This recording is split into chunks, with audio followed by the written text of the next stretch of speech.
ये कहानी बिहार की है, लेकिन इसका प्रभाव पूरे देश के लोगों के दिलों तक पहुंचा, क्योंकि इसमें वह चमत्कार छुपा है जो आज के जमाने में कम ही देखने को मिलता है। एक रात लगभग 2 बजे शहर के एक कोने में स्थित एक इलेक्ट्रॉनिक की दुकान में 2 चोर चोरी करने की नियत से घुसे। उन्होंने प्लानिंग भी बहुत चालाकी से की थी ताकि किसी को शक न हो। दुकान के शटर को बड़ी होशियारी से तोड़ा और धीरे धीरे सामान इकट्ठा करने लगे। लेकिन किस्मत को कुछ और ही मंजूर था। उसी समय पुलिस की गश्ती टीम उस रास्ते से गुजर रही थी। पुलिस को दुकान के खुले शटर और भीतर हलचल का आभास हुआ तो उन्होंने तुरंत कार्रवाई की। चोरों को जैसे ही पुलिस के आने की भनक लगी, वे सब कुछ छोड़कर अंधेरे में भाग खड़े हुए। उसी क्षण एक बुजुर्ग साधु जो संन्यास के मार्ग पर चल रहे थे, वहां से गुजर रहे थे। वे नंगे पांव, शांत मन से अपने गहरे ध्यान में डूबे हुए थे। लेकिन पुलिस ने चोरों के न मिलने और उस वक्त वहां केवल उसी साधु के मौजूद होने पर उन पर शक किया और बिना पूरी जानकारी के उन्हें हिरासत में ले लिया। साधु को गिरफ्तार कर थाने लाया गया, जहां उनसे कड़ी पूछताछ की गई।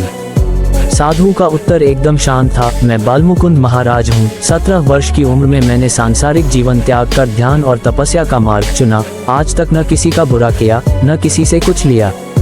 लेकिन पुलिस ने उनकी एक न सुनी और चोरी का मामला उन पर लाद दिया।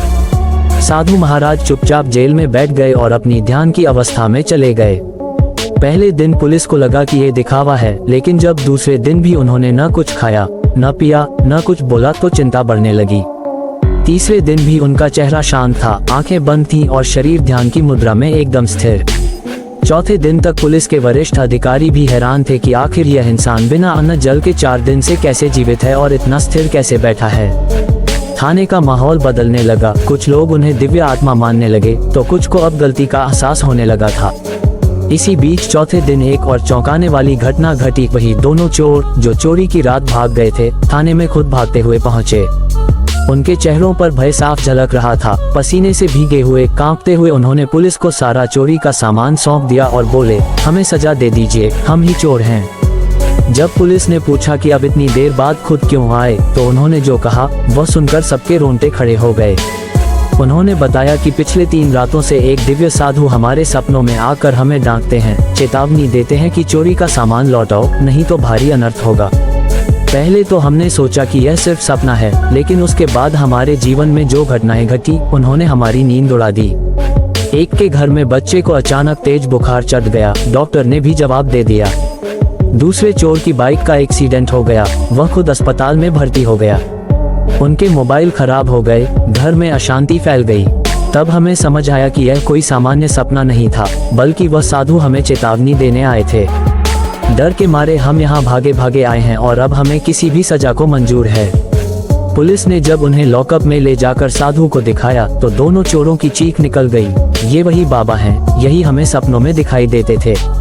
पुलिस भी ये सुनकर दंग रह गई। उस साधु को देखकर जिनका जीवन ही तप और सेवा में बीता था, जो ध्यान की ऐसी अवस्था में थे कि 4 दिन से कुछ खाए पिए बिना बैठे थे, जिनके कारण 2 अपराधी आत्मसमर्पण करने को मजबूर हो गए, वो कोई सामान्य इंसान नहीं हो सकता। पुलिस को अपनी गलती का गहरा पछतावा हुआ।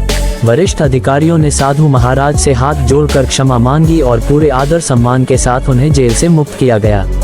साधु महाराज ने कोई क्रोध नहीं दिखाया, न कोई शिकायत की, बल्कि शांत भाव से कहा, ये सब उस परम शक्ति की लीला है, जिसने मुझे साधना से नहीं हटाया, बल्कि समाज को एक सबक सिखाया।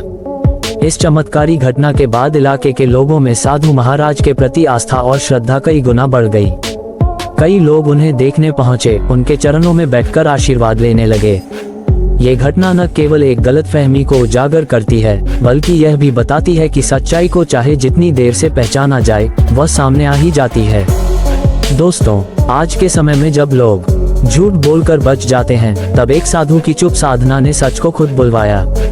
ऐसे दिव्य महापुरुष आज भी इस धरती पर हैं, जो सच्चाई, संयम और भक्ति का मार्ग दिखाते हैं।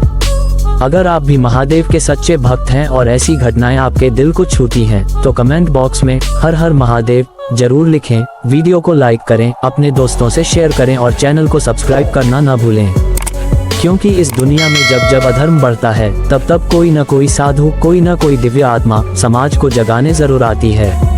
हर हर महादेव।